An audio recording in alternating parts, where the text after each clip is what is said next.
Kemudian ada kelompok lain, ada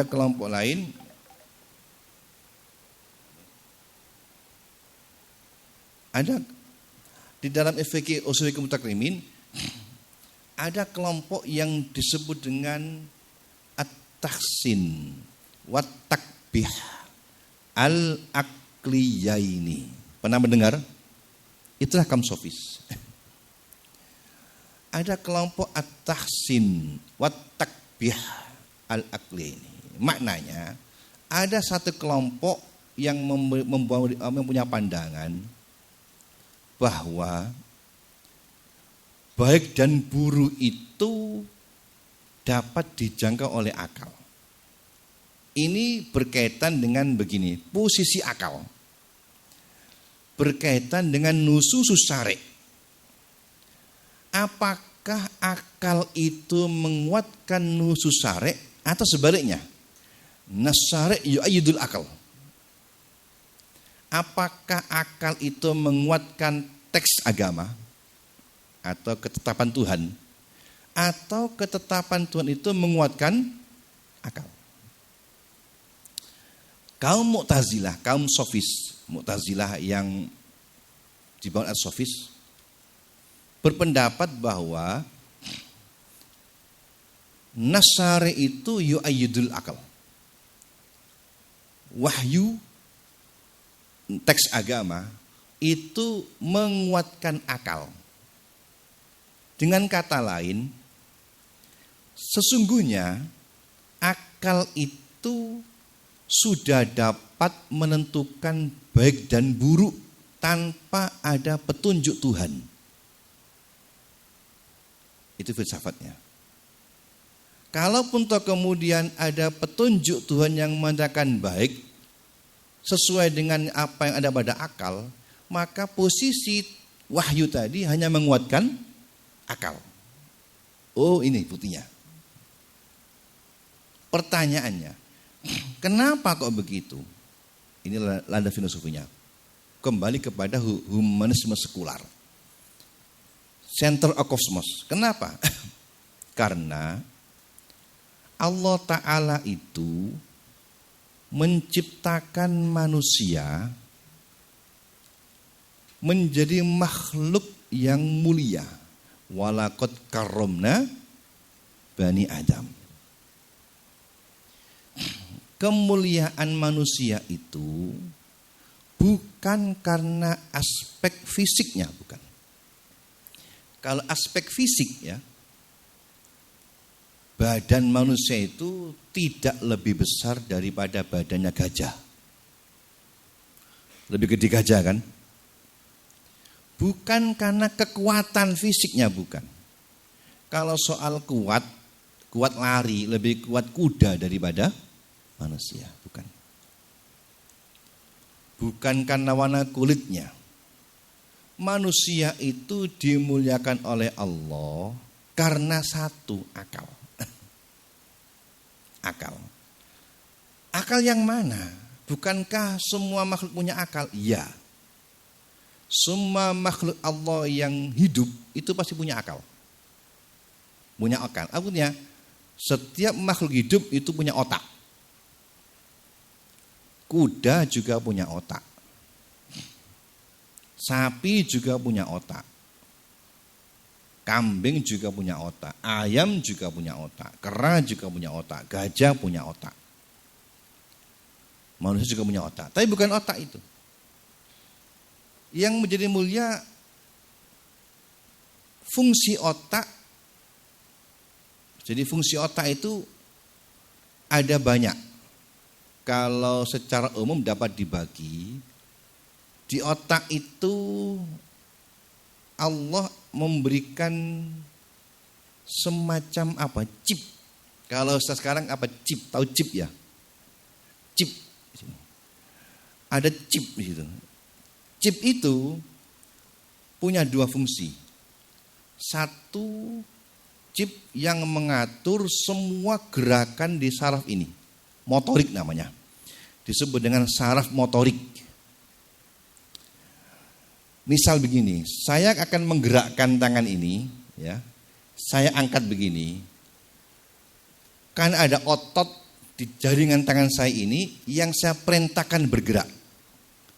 Kapan merintahkannya? Di otak saya ini. Bergerak ke atas maka bergerak. Itu namanya saraf motorik namanya. Itu chip ada di sini. Kalau saraf ini semua punya. Semua ada. Kuda juga bisa. Manusia juga punya. Makanya ketika manusia baru lahir, itu saraf motoriknya gak sempurna. Buktinya apa? Anak baru lahir, dia tidak bisa mengontrol gerakannya. Tangannya kan, gerakannya kan gak bisa kan. Kamu bisa berdiri, itu karena ada saraf motorik. Normalnya kalau kita berdiri apa? Jatuh. Kenapa? Karena tubuh kita nggak seimbang. Apalagi yang gemuk. Ya. Coba kamu tanya, kalau kamu ukur orang gemuk itu, nggak simetris. Itu andai kata tidak ada saraf motorik yang mengatur keseimbangan secara otomatis, jatuh. Itu akan tumbuh. Anak yang baru lahir, fungsi itu belum sempurna, gak bisa mengangkat. Lama-lama bisa. Ketika umur sekian baru bisa mengontrol gerakannya, ngambil. Sebelumnya gak bisa, ngambil gak bisa. Gak bisa ngambil. Agak dikit bisa merangkang. Bisa mengatur gerakannya, bisa jalan. Nah, saraf motorik semua punya. Kuda lebih besar daripada kita.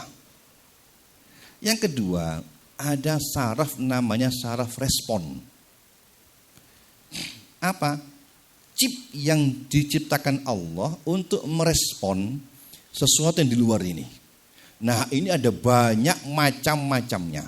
Salah satunya, respon untuk merasakan sakit dan tidak sakit. Respon merasakan enak dan tidak enak. Manusia juga ada perkembangannya. Makanya di manusia itu ada namanya usia tamyiz. Tamyiz itu menandai perkembangan akal yang sudah saraf responnya mulai jalan. Bisa membedakan. Anak kalau masih belum tamyiz, umur 2 tahun, di depan ini kamu kasih roti, di pinggirnya kamu kasih sabun. Bisa jadi dia memilih sabun untuk dimakan. Karena gak bisa membedakan.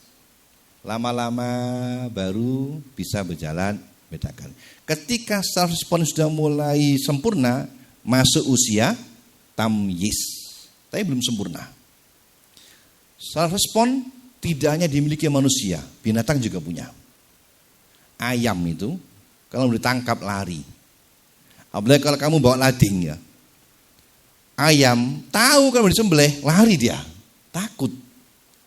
Ayam juga punya cinta kasih sayang. Anaknya kalau ambil marah ayam itu. Punya. Sama manusia. Tapi gak sempurna. Yang bedakan bukan itu manusia. Bukan responnya ini. Tapi yang bedakan respon yang paling pokok. Apa? Mengetahui yang baik dan buruk. Itu yang tidak dimiliki oleh hewan lainnya. Makanya ketika seorang itu sudah perkembangan, pertumbuhan saraf tadi bagus sampai sempurna, disebut dengan baligh. Baligh yang sudah sampai. Apa? Ai balagho hadda tawaffuril akal. Dia sudah sampai pada batas sempurna proses perkembangan akalnya. Ketika sempurna, datanglah taklif. Baru taklif. Tahu mana baik, mana buruk. Maka taklif hanya ada pada manusia. Ketika apa? Sudah sempurna proses akalnya. Kapan sempurnanya? Sempurnanya itu biasanya ditandai dengan perkembangan pertumbuhan hormonal. Apa hormonal? Keluarnya mani bagi perempuan dan darah haid bagi maaf, kalau kebalik ya. Mani bagi laki-laki, ini kalau efek puasa ini. Ya. Sudah agak blank sudah ini. Ya. Jadi mani bagi laki-laki dan haid bagi perempuan. Itu hormonal. Kalau sudah keluar itu patut ya, hampir semuanya sudah sempurna akalnya. Kalau tidak hormonal dibatasi dengan usia 15 tahun. Maka taklif jatuh. Hewan tidak ada. Maka tidak ada. Ayam sudah balik tidak ada. Sapi balik tidak ada. Kenapa? Meskipun dia punya respon tapi tidak sempurna. Apa enggak sempurna? Satu enggak sempurna. Tidak bisa menilai baik dan buruk. Apa buktinya? Buktinya manusia itu dikasih Allah sifat fitrah namanya. Fitrah. Apa fitrah dia? Fitrah itu kalau orang Jawa asa kedadian. Jadi naluri. Naluri. Manusia itu dikasih fitrah naluri bisa mengetahui baik dan buruk. Yang sudah ada sejak zaman sejak lahir. Apa buktinya? Manusia itu meskipun tidak pernah belajar agama sama sekali, tidak mengenal sama sekali, non agama. Misalnya zaman purba dulu, nggak ada agama. Ketika nggak ada agama, sudah bisa mengetahui kalau membunuh orang itu adalah tidak baik. Kalau mencuri tidak baik. Sudah tahu naluri manusia itu tidak akan mau mencederai kepada anaknya. Anak kepada orang tuanya. Tidak akan pernah kawin dengan anak-anak dan orang tua. Itu naluri manusia sudah. Kalau ayam sekarang punya anak, bisa jadi 6 bulan lagi anaknya akan sama ibunya itu. Itu bukti tidak ada fitrah. Nah, oleh karena itu walaqad karramna bani Adam. Itu karena kita diberikan fitrah. Naluri tadi. Yang dianugerahkan kepada kita sehingga kita tidak sama dengan hewan lainnya meskipun sama-sama punya akal. Apa perbedaannya? Karena tidak punya fitrah naluri tadi, sifat yang baik tadi, maka hukum-hukum Allah tidak dapat diterapkan kepada hewan. Itu menunjukkan kita lebih mulia daripada hewan yang lainnya. Apa? Karena kita punya akal tadi yang membedakan baik dan buruk. Berangkat dari sini, maka tepat sekali, ini dalam filsafat mereka ya, kalau kemudian anugerah Allah yang berupa akal ini kita pergunakan semaksimal mungkin. Dengan demikian jika ada teks agama kok bertentangan dengan akal yang dilandasi oleh naluri fitrah tadi, maka sudah sepatutnya teks agama tadi ditolak. Karena tidak mungkin teks agama bertentangan dengan akal. Kalau itu bertentangan, berarti ini salah teks agama, harus diperkosa supaya cocok dengan akal. Takdimul akli alan. Kenapa? Karena an-nas yu'ayyidul akal. An-nas itu posisinya yu'ayyidul, ada di bawah akal. Akal baru nas. Takdimul akli alan nasi. Itulah landasan center of cosmos atau humanisme sekular. Baik dan buruk manusia yang menentukannya, kata kita. Kira-kira filsafat itu secara akal. Bener enggak? Enak kan? Makanya ini namanya filsafat kaum sofis itu selalu akan menggiring orang kepada pengakuan kebenaran. Membuai. Ini saya menyampaikan, apalagi kalau menyampaikan profesor, doktor, dia hebat, masya Allah hebat orang itu. Saya ya biasa, tapi yang profesor, doktor lebih pintar itu. Itu ciri sofis begitu. Jadi landasan ini sebetulnya kita sudah tahu di Jam'ul Jawami', di kitab-kitab akidah disinggung. Tapi kalau Ahlussunnah tidak. Filsafat Ahlussunnah kebalikannya. Taqdimun nassi alal akli. Nas didahulukan daripada akal. Akal menguatkan nas, bukan nas menguatkan akal. Apa landasan filosofinya? Landasan filosofinya bahwa betul akal adalah anugerah Allah yang dengannya Allah memberikan kita lebih mulia dan kita menjadikan mukallaf. Tetapi harus kita sadari bahwa akal sebagai sumber pengetahuan manusia itu ada batasnya. Karena segala kemampuan manusia itu ada batasnya. Sementara pengetahuan Allah tidak ada batasnya. Karena Allah Maha Kuasa, kekuasaannya dan segala macam pengetahuannya tidak ada batas. Muhitun ilmu Allah itu. Persoalannya, bagaimana mungkin sesuatu yang terbatas itu di atas yang tidak terbatas? Nah, ketahuan kan? Tidak mungkin. Oleh karena itu buktinya atau bukti empiriknya, buktinya banyak kita temukan ketetapan-ketetapan Allah yang tidak dapat dijangkau oleh akal. Ghairu ma'qulil makna. Ya. Misalnya kita seperti yang kita tahu dalam ungkapannya Sayyidina Ali bin Abi Thalib.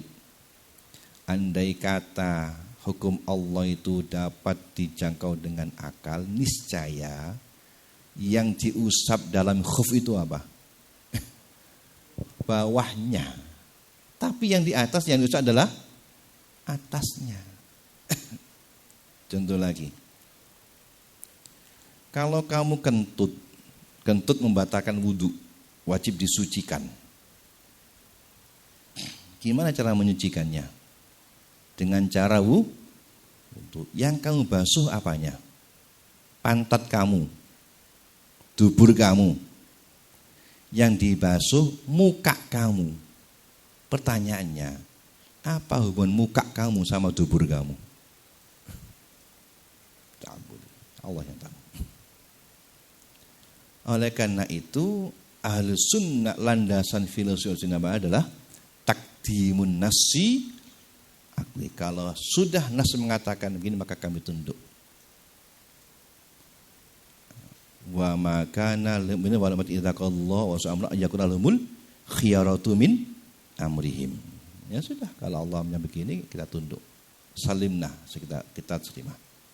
Kenapa? Ilmu Allah tidak ada batasnya. Ilmu kita ada batasnya. Sehingga posisi akal hanya untuk memahami nas. Ketika tidak terjangkau, maka akal akan memasrahkan pengetahuan itu kepada Allah. Makanya ciri daripada tafsir Ahlussunnah itu ketika menafsiri ayat mutasyabihat, terutama pada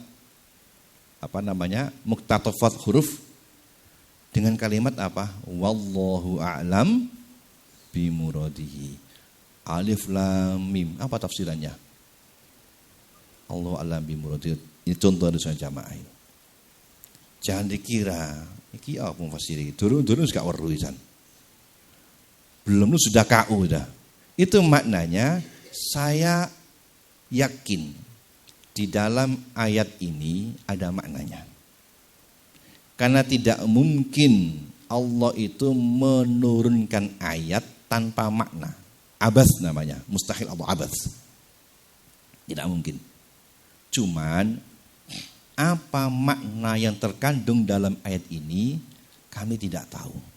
Hanya Allah yang tahu maksudnya. Maknanya kami meyakini ada makna. Cuman ilmu kami terbatas.